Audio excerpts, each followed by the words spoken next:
Mr. President, I rise today to express my thoughts and my concerns about an issue of the utmost importance, and that is the Israel-Palestinian peace process.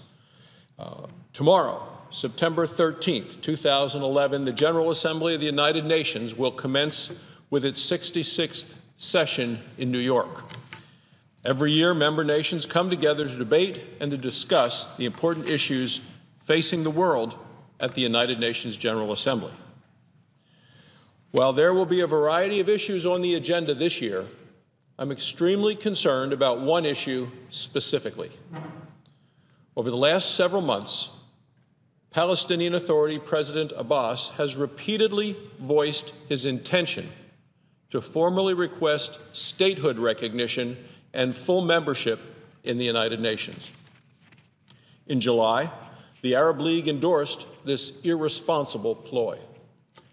Regrettably, President Abbas intends to make the formal request during this session of the United Nations General Assembly.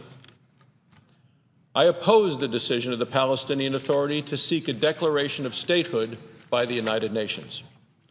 The unilateral action of the Palestinian Authority is intended to circumvent the peace process.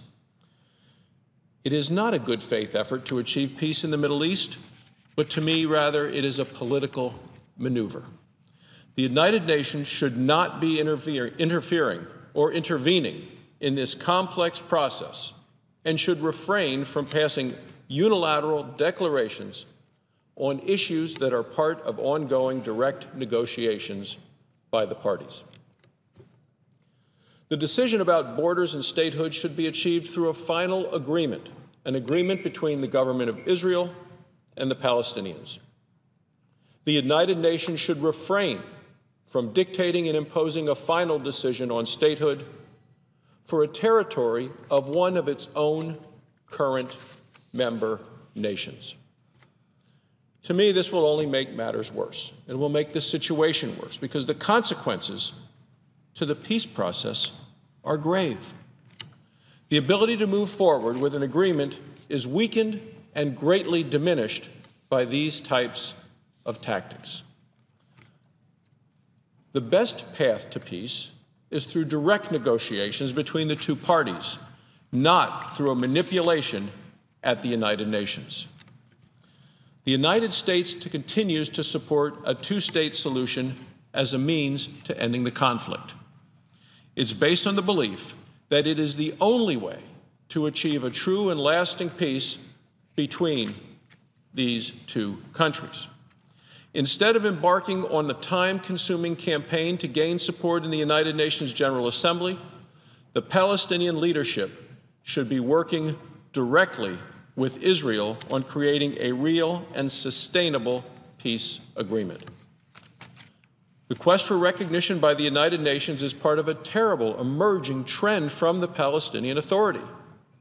The Palestinian Authority continues to engage in troubling behavior that is contrary to peace. On May 4th, the Palestinian Authority reached an agreement with the terrorist group Hamas to create a unity government. It is outrageous that the Palestinian Authority would be willing to unite with a known terrorist group who's infamously recognized for their destructive acts of violence.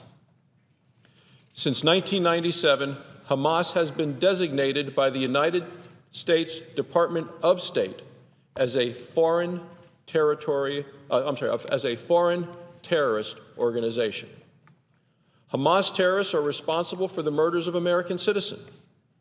It is also important to note that the agreement between Hamas and the Palestinian Authority does not require Hamas to recognize Israel's right to exist, to accept the previous Israel-Palestinian agreements, or to renounce terrorism. Hamas continues to be fundamentally opposed to a lasting peace between Israel and the Palestinian Authority. It is apparent that there is no path to a peaceful resolution when part of the Palestinian Unity Government is dedicated to the destruction of Israel. Prime Minister Benjamin Netanyahu made this point very clear when he addressed the joint session of Congress on May 24th of this year. He stated, "Peace can only be negotiated with partners committed to peace." Furthermore, it is completely unacceptable for the United States assistance to go to the Palestinian Authority when it includes Hamas. The Palestinian Authority received approximately $500 million in U.S. foreign assistance in fiscal year 2010. Hard-earned U.S. taxpayer funds must not be funneled into the pockets of terrorists. History shows that this is not the first attempt by the Palestinians to use the United Nations to circumvent peace negotiations and declare statehood. The Palestinians sought to change their status at the United Nations through the World Health Organization.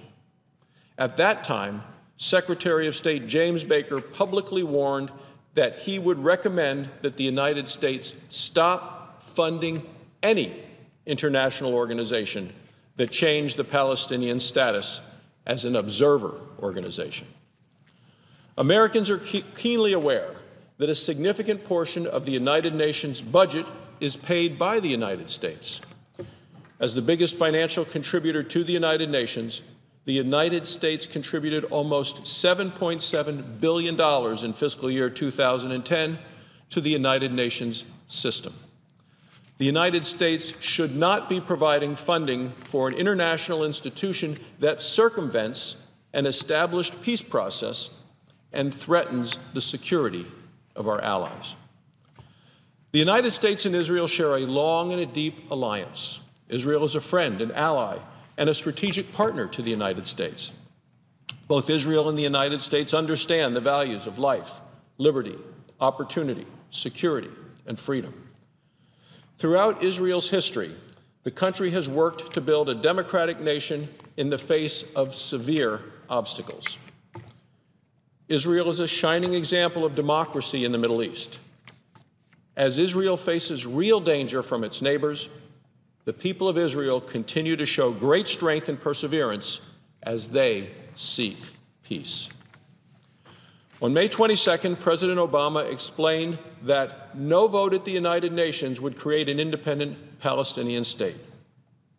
On May 25th, the President expressed his concern about the efforts of the Palestinian Authority to seek statehood at the United Nations and referred to it as a mistake. The Department of State continues to reiterate that Israel and the Palestinian Authority need to work out the difference between themselves in direct negotiations. The United States has been very clear that we will use veto power in the United Nations Security Council to block any attempt by the Palestinians for state recognition or United Nations membership.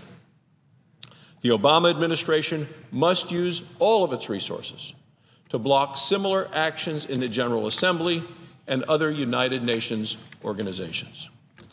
President Obama and Secretary of Clinton must press the Palestinian Authority to abandon its erroneous decision and return to the negotiating table with Israel. It is also imperative that other international leaders understand the implications of these efforts and join the United States in opposing them.